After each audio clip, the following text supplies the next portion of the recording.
Hello, sa video na ito, ipapakita ko sa iyo kung paano itakda ang oras at kalendaryo sa isang digital LED na relo na may dalawang buttons.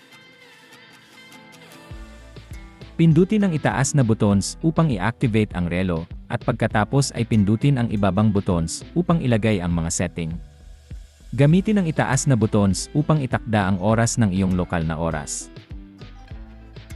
Pindutin ang ibabang buttons ng isang beses at pagkatapos ay gamitin ang itaas na buttons upang itakda ang mga minuto. Pindutin ang ibabang buttons ng isang beses at pagkatapos ay gamitin ang itaas na buttons upang itakda ang buwan.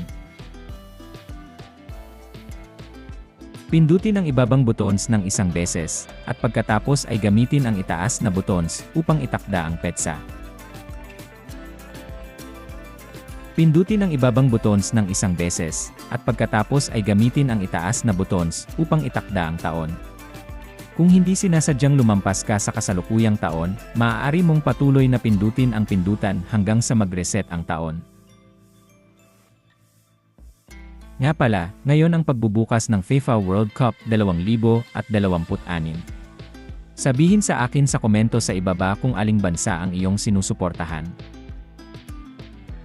Pindutin ang ibabang buttons, at pagkatapos ay gamitin ang itaas na buttons upang pumili sa pagitan ng 12 o 24 oras ng militar, at pagkatapos ay pindutin ang ibabang buttons upang lumabas sa mga setting.